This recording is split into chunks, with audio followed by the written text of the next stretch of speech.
Right, guys, it's only taken us till 4th of December, but here we are, first one. Lots has gone on, I think we can probably say, up to this point, but we're going to focus on the last week or so of the racing calendar. Joined by Bo. Bo, nice to finally actually get you on socials and not being flying away here, there and everywhere like Judith Chalmers. Yeah, no, well, it's been a long time coming, but I'm glad we're here to sort of count down towards Cheltenham now, less than 100 days. So, exciting times. Jack, your debut appearance on Rein was now officially as part of obviously our little setup. So, welcome on board. Yeah, nice one, Craig. It's about time we finally got a podcast together. I know we've all been busy, but listen, the proper racing starts now, done it? Christmas in a few weeks, and then straight round to the DRF in February, and then Cheltenham. So we started at the right time. Business end of the stick, so I'm looking forward to it. Yeah, 100%. I think we might as well just jump straight into it. I think the biggest subject, I think, on a lot of people's lips at this moment in time is the champion hurdle picture. We've got, obviously, Sergino's come out last weekend in the fighting fifth and destroyed the field there. Lossiemouth's come out. She won very convincingly. Really sort of shook up the market as a whole. Bo, I'll start with you. Obviously, we've been having a bit of banter here and there in the group chat about what we think is going to be happening and how things are going to pan out. Just summarise at the minute where your thought process is within the champion hurdle. I won't even say picture, I'll probably say champion hurdle puzzle, because I think there's a lot to dissect from it at the moment. Yeah, I think as a sort of anti-post perspective, I don't think you can look at it really with Constitution Hill in the picture. I know we've sort of had regular updates, and it's probably something everyone's bored to death of sort of seeing, so I'm not going to touch on that too much, but it's just not something that I think you can really get your teeth into. Me personally, I cashed out about 14, 15 points that I had on Constitution Hill in between the sort of workout and everything that's happened since. That's sort of the period that I've cashed him out and moved the money elsewhere. The one thing I would say, I saw the ratings that were posted the other day. I think they are RPRs. I don't agree with them at all. I think Lossiemouth's performance was way better than what they gave her. I mean, she beat Tiupu in an absolute canter. Couldn't have beaten him any easier. And I know, he didn't get his ground and he's a 3-miler and all of that stuff, but he's been good enough to win it the last 2 years and put away some really, really decent horses in doing so. And I just think if I look at the figures here, yeah, I mean, they gave Sergino 156 and they gave Lossiemouth 151. I think that's probably the wrong way around. Myself, I think Lossiemouth looked way better than Sergino did, and I was very impressed with Sergino. But Lossiemouth to me looked like a different monster. So the picture for me is wide open. I would just say the value at the moment with the betting, I would say, would be State Man. He's 9-2. He's a very consistent horse. He's been there and done it and posted very good RPRs, even against Constitution Hill. I think they've got to prove themselves to get up to his level. And I'm pretty sure Lossiemouth is a short 7-4. I mean, she's generally 7-4 across the board. I think that's really, really short. As talented as she is, I think she's got to get up to Stateman's level, and I don't think we're going to see that until they actually meet at Cheltenham. So, yeah, I think at the moment the value is Stateman, but Lossiemouth was almightily impressive. Jack, are you of similar opinion with Lossiemouth? Obviously, it's sort of, I won't say divided opinion. I think everyone thought that she obviously produced a good performance, but do you think it is a performance worthy of 7-4, 13-8 favourite at the minute for a champion hurdle? Look, she's not 7-4. She shouldn't be 7-4 favourite, but I think she's the ideal winner of it. I think what she done the other day to beat Tiupu the way she did, if she goes to the champion hurdle, I just can't see anything getting close to her. I agree with what Bo said there. I think if you to go off the value, I think State Man's probably the value of the race. Any multi-backers you want to back him out to which way, I wouldn't personally, but I think the value's there. He's been there and done it before. But Sergino impressed me, but I think what Lossiemouth done, she blew me away. Craig, she really did. How she beat Tiupu, the same to Hoop, who won Honeysuckle in the same race. He quite convincingly as well in the battle. But I think if Lossiemouth turns up to this champion hurdle, I think she wins. Listen, we're 3.5 months, 4 months away. I wouldn't advise anyone backing at a 7-4. Because I'd be very surprised if you even got that in the day for 4 of these horses to turn up. But yeah, for me, Constitution Hill's in the bin. I couldn't touch him now. I don't think we'll ever see that horse ever again. I really don't. I hope we see him again, but I don't think we will. Stateman 9-2 is probably the value. Sagino, we did impress me, but I don't know. Maybe it's just me being biased because I've never talked to Sagino. I was on him at 80, but I had him beat all day when Mystical Power was coming to the fighting fit out. Proved me wrong again. But listen, I think if Lossiemouth turns up, I think she blows them away. I really do. I really like Lossiemouth. Yeah. So for me, that's what muddies the water a bit with that Newcastle race, the fighting fit, is that Mystical Power underperformed so much that it's really difficult to get a gauge on how good that form is. I mean, I think Lump Sum's a very good horse, and I think he's ahead of his mark. Mystical Power bombing out like that, it's so difficult to get a grasp on how good he actually was, I think. There's definitely an argument. Based on competition, Stateman and Brighter Days Ahead have probably given us the best race in terms of competitive race against good horses. I mean, listen, Lossiemouth, you couldn't have been more visually impressive, but if you actually break it down, she's beaten Beacon Edge by 5.5 length, which she's clearly miles better than Beacon Edge, and she's better than a 5.5 length horse than Beacon Edge. But I think that probably shows how that race has been run. It's difficult.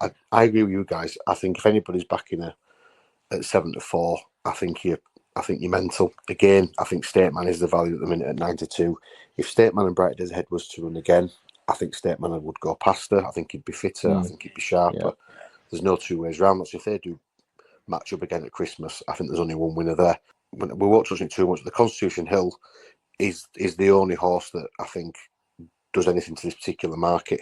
We were having a bit of banter in the WhatsApp group. I think my point is that if Constitution Hill gets to Cheltenham, I don't know what anybody could do, because in the back of your mind you would always think, well, what if? I'd have to have a wager on him. I think I would have to go in on You'd have to back him. Imagine he turns up and wins, and you haven't put money on him, and he's won by half, and he's won off 7-2. Like, you'd never forgive yourself. And I think this is the thing. I mean, people are having a go saying, "Oh, well, how's he 4-1 for Champion Hurdle?" But you ask anybody in pulpit boozer, anybody that's a racing person, I'll tell you what. Then give us 10-1 for Constitutional for Champion Hurdle. Nobody will give you it, just in case. And it's just that factor of just in case. He's 4-1 for in case he turns up, isn't he? That's the only reason why he's 4-1. You seen he was odds on a few weeks ago until he went wrong on it. He ran the cart wrong, but I think he's 4-1 just for the complete reason that you're back on 4-1 if he turns up or not. I think the one thing I don't like that I keep seeing on Twitter is a lot of people saying like they're obviously massive Constitution Hill fans, and they say sort of like if he's 80% fit, he turns up and wins. And to me, I think that's just so disrespectful to the rest of the runners in here. You look at the likes of Stateman, Lossiemouth, and possibly Sergino. They're all such class animals that if Constitution Hill turns up and he's not on his A game, he's not going to win that race. They have to have him 100% right, because it is a championship race at Cheltenham, and all of the horses, their season is going to peak around that. So they're going to be ultra fit. And if he's left anything on him to work on, it's just not going to go how people think. And I mean, I'm a massive Constitution Hill fan. As I said, I had 15 points on him also on a Castle All Out, but I just wasn't taking that risk. We'll say 90% fit. We'll leave it there. And then we've got a couple of, I mean, people say bubble burst, etc. We've obviously got Firefox was beat, Romeo Coolio got beat, Willie D, whatever you want to call him, got beat.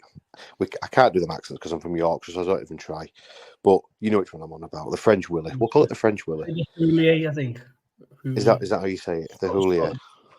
There was 3 different commentators on ITV. You said that they're completely different the other day, so I don't think anyone knows. I'll just say what I want then.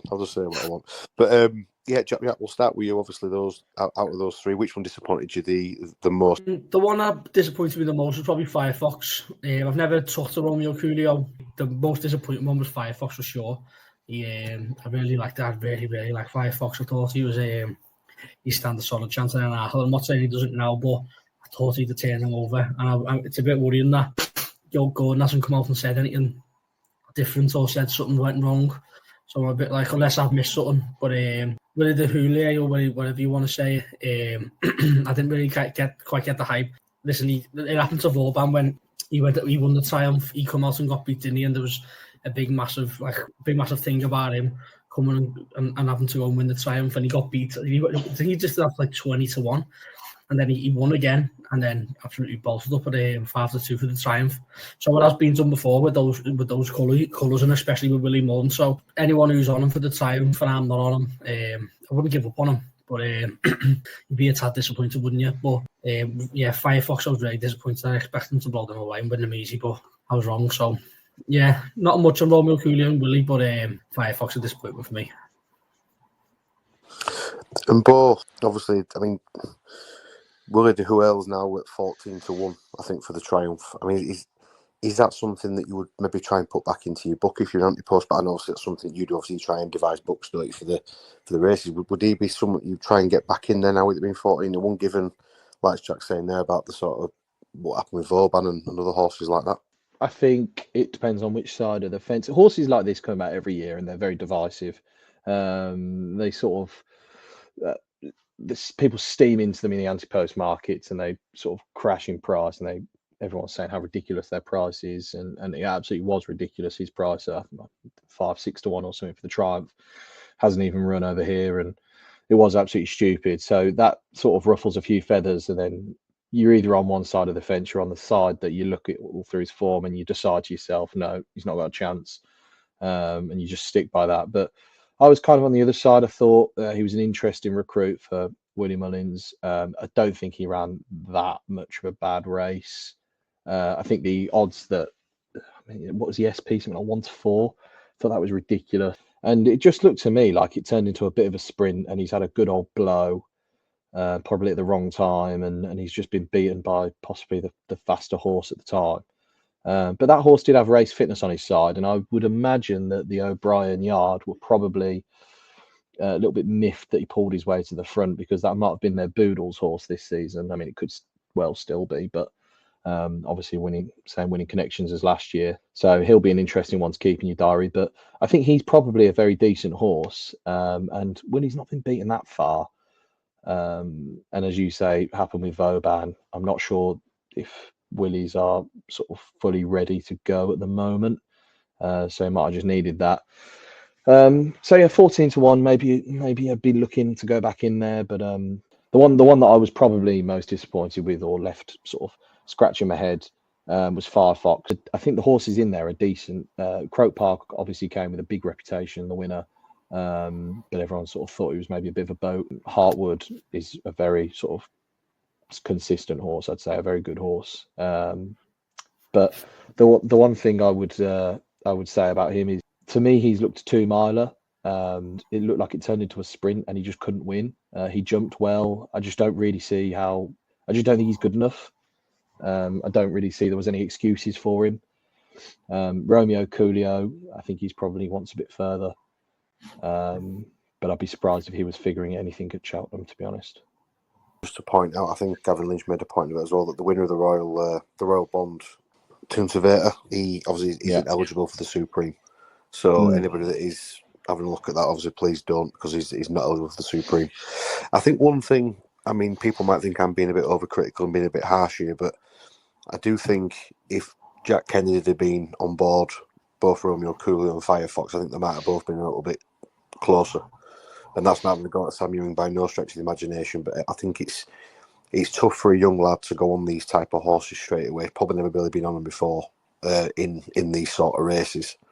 And to sort of sling him on there to be going to try and win a Royal Bond and a Drimmo, it's tough, do you know? So I think that would have made a difference. But Romeo Coolio were the one that disappointed me, because I think even though he might want further in time, I was sort of left to scratching my head a little bit. I looked at the Supreme picture before he ran, and he was obviously clear favourite at that time, anti-post. Whereas now, I actually don't know which way I'm going in this race at the minute.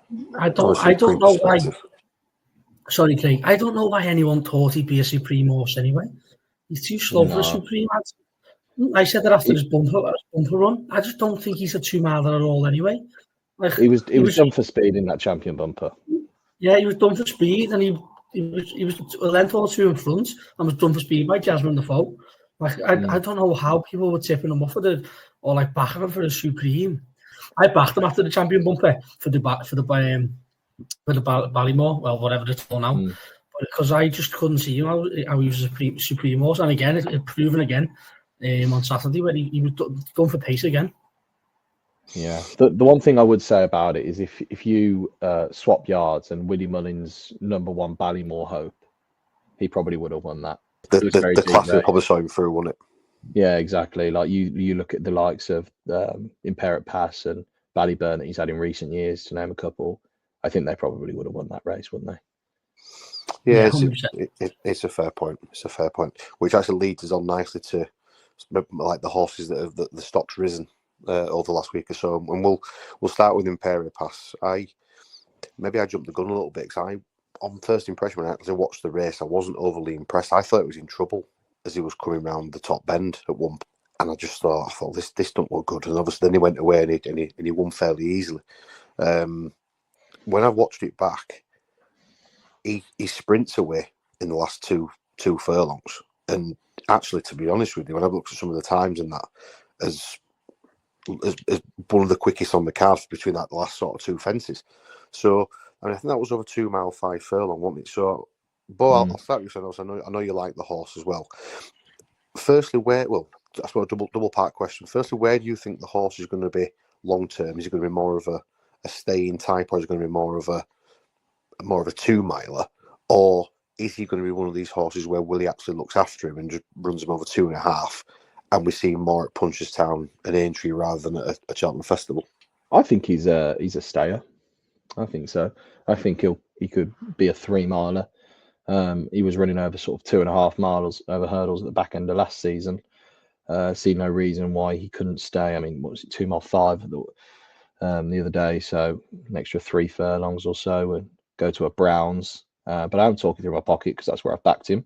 In terms of for a Cheltenham prospect, I was impressed with his performance. I thought his jumping was safe, kind of similar to Ballyburn's, maybe not as slick as people would have liked to see over 2 miles to go to an Arkle. But I think with a yard like that, I think you've got to consider Paul Townend is going to want to ride the best ones. And you've kind of got to decide where they're going to go and how he's going to split them up.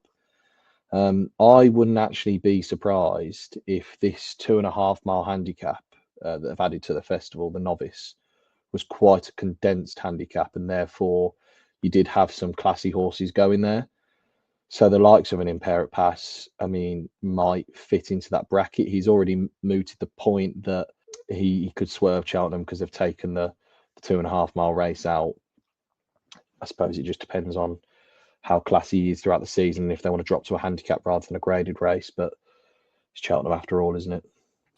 I did note that he'd obviously mentioned that about the turners coming away, which I mean I've been quite vocal on Twitter about it. I think it's an awful decision personally. If you look at some of the horses now that could be running over 2.5 miles, this would be.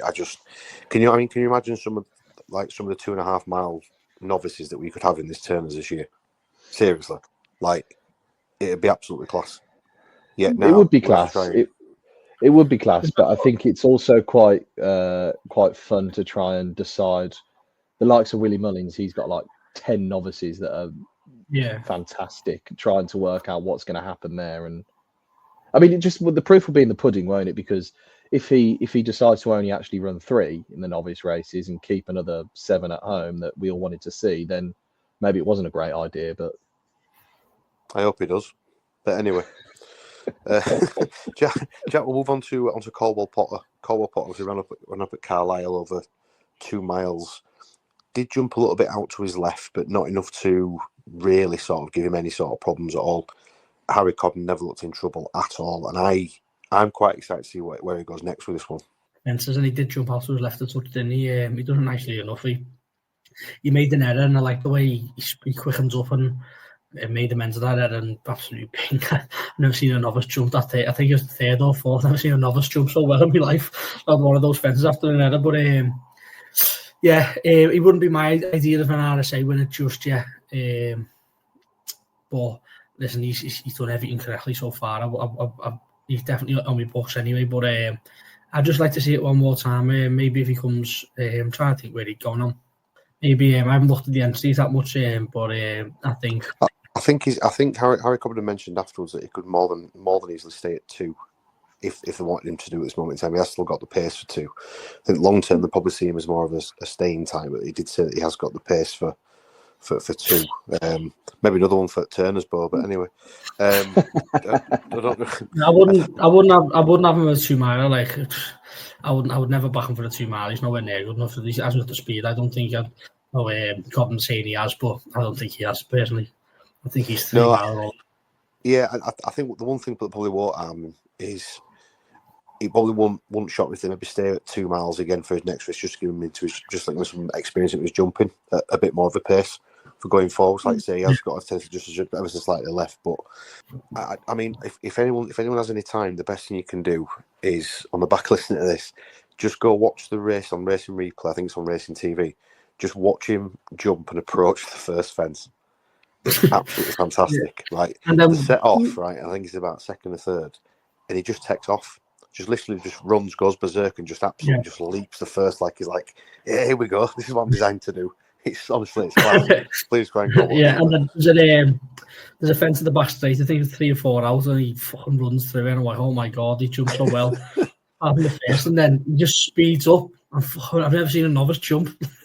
Yeah, he definitely enjoys his job. He definitely enjoys his job. I remember we had the laugh at me after the second. He's an absolute lunatic the way he jumps out to his left hook and jumps so well. I've seen him before in my life. Oh, unbelievable! Yeah, really. If anyone's got any time, just go back and watch the race from start to finish, because it's a sight to behold. And then very quickly, because I mean, the horse is well documented anyway. But the new Lion came out again, won again. We could be in for some Charlo hurdle this year if they all turn up. Yeah, I thought the new Lion was very impressive. I think there's been some pretty impressive British challengers so far. And you're right, that Charlo could be a very good race. Regent Stroll, I do like very much. The new Lion, but the one that I'm most interested in is Potter's Charm. I just love the way that he's being campaigned. I love the way he's had 2 Cheltenham runs already, getting a proper sight of the course. And I don't think we've seen the bottom of him yet.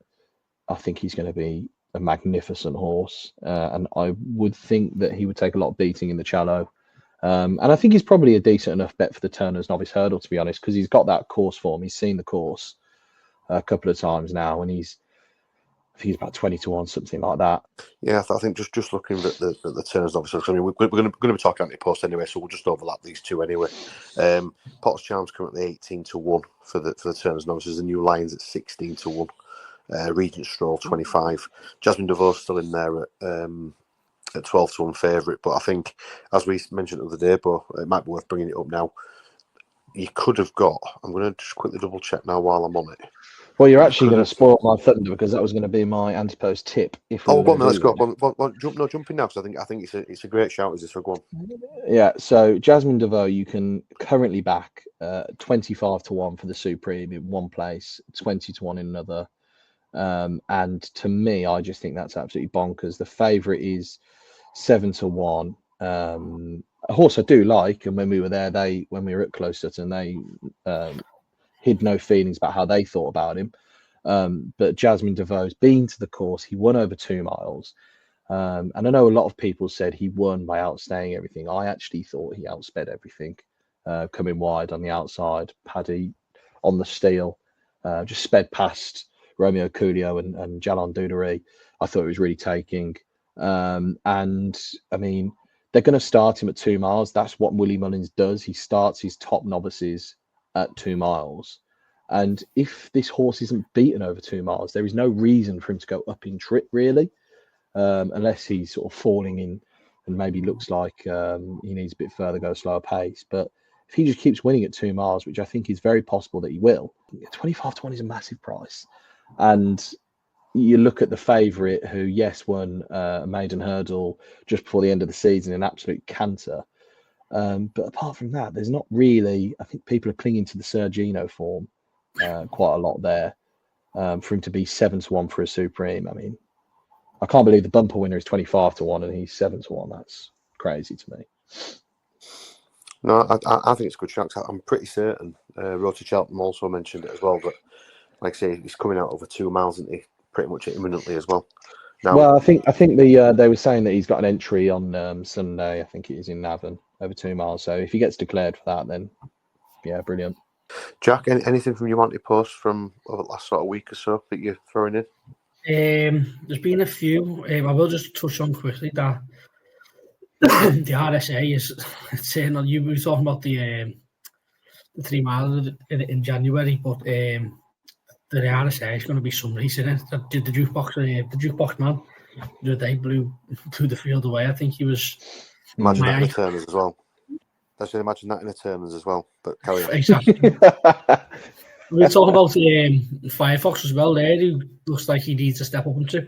He's another one who probably would have went to Turners, but at the RSA, I think the jukebox man, he blew the field away on the weekend. I think he was my most impressive of an English novice so far. I know both have touched on. The English have got some exciting looks coming out. I think he's very exciting. I think 12-1. 12-1. I'd be having a little bet on that. Like Dancing City, obviously the won an entry. I've been told he's jumping very well, but I'd like to see it first. He's only 10-1. The Malmesbury, I haven't even seen yet. 4-year-old, we haven't even seen come out and jump yet. But there's a few that RSA. Just I think, especially in most races now with the changes, I think there's money to be made. Like we for a few years now, people have moaned about anti-post and how the value's gone. If you're looking at the fields now, even the Ballyburn, the Ballymore, the Supreme, it's 7-1. It's the Supreme 9-1 the field. Is it the Ballymore's similar? Like there's money to be made in the races now. It's just find the right one. I think that RSA is going to be some race this year. It's been a tad disappointing the last few years. We've had the likes of Factor File and that come out and absolutely bolting from 1-3 or whatever it was. Like it's been disappointing. I think we'll have 4 on the field and there'll be a proper 12-15 won a race. And listen, the best horse wins. But I'll definitely be back on 12-1 on the jukebox man. The way he jumped, the way he just won. I think 2 mile forward would have been perfect for him, but you'd have no issue with the 3 miles at all. And I don't want to say he didn't stay up the hill. I just think he just done a bit too much up front that day. I think they'll have different tactics this time round. Just got a lunatic ride. Yeah, it's just it really was a really disappointing ride. And I like you both shouts, Jasmine DeVoe for the Supreme. I can't believe I know there's a record about the Supreme winners not coming out and the bumper winners not coming out and win the Supreme or being stayers. But listen, they're there to be broken. They've all been, there's been stats or whatever, or trends you want or you like that. They get broken. And I think how you can have a champion bumper winner at 25-1 when you got a second year novice. You'd say a second year novice. Salvador Monday 7-1. I know he would have won well the last day at the end of the season, but I think Jasmine DeVoe 25-1 is another one. And just one more, Corbett's Cross with the Rein. I was on Corbett's Cross at the end of last season. I backed him again at the start of the season. Then when he got turned over, I sort of like, what are you going to do? For some reason, I had in my head that maybe they go Factor File route. The Factor File go that route for JP, because I thought he's a bit too keen for a Gold Cup. But with him coming out from the John Durkin, I think Corbett's Cross is going to be the one coming down. And so if I'm going to the right here, I think 25-1 again is overpriced. I think that's a really good shout as well. I was looking at it the other day because I'm not sure what the plans are for Factor File and if he's going to come over for the King George on Boxing Day, but it looks like Corbett's Cross is aimed there, and you'd have to think if he wins the Ryanair, he's currently if he wins the King George, it's obviously normally a Gold Cup trial, but with JP having such a strong hand with Factor File, and you'd imagine the likes of Iron Maximus as well are going to run in the Gold Cup, etc.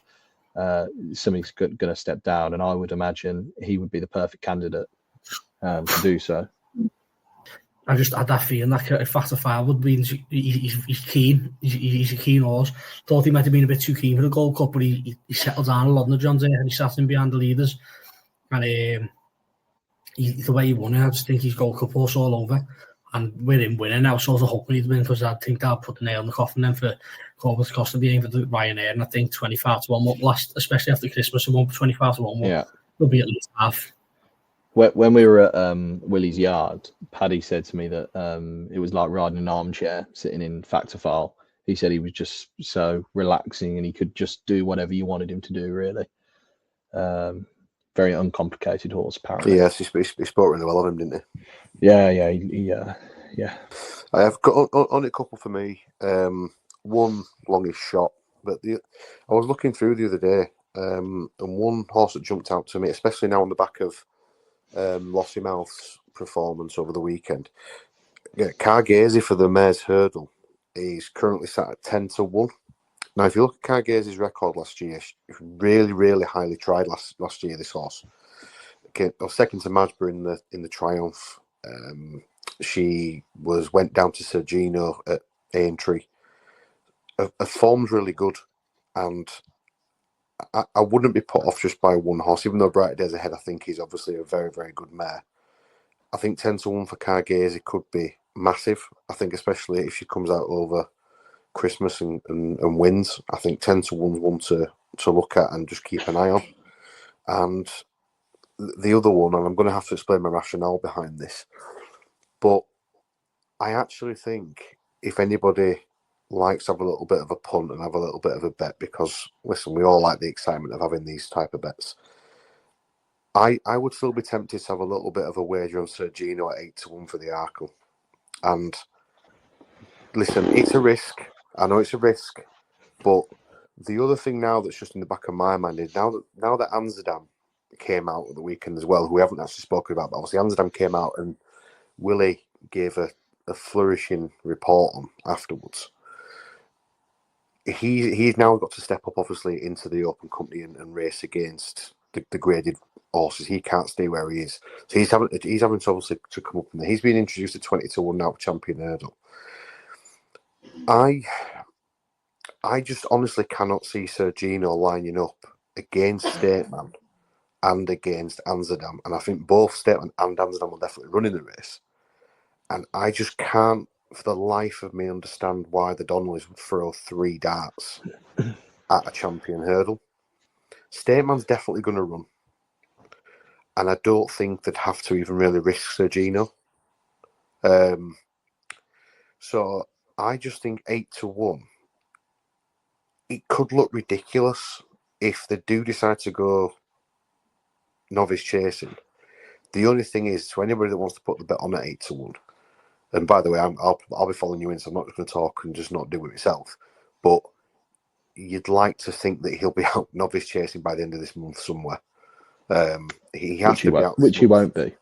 Wait, but the thing is though, if you're the Donnellys, why would you run Sergino?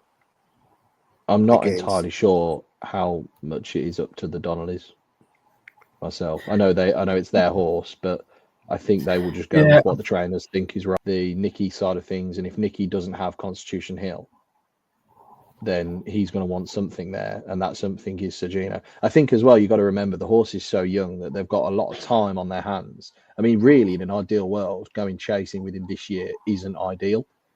You would much rather go chasing the year after. And if they can pick up prize money in a Champion Hurdle or win a Champion Hurdle, then that's just absolutely. I mean, if he wins a Champion Hurdle, he's probably never going chasing. Yeah. Listen, it comes with a huge risk, don't get me wrong, but I look at the Arkle, right? And I've got my opinion on Ballyburn over 2 miles. I don't think he's a true 2 miler. I think he wants further.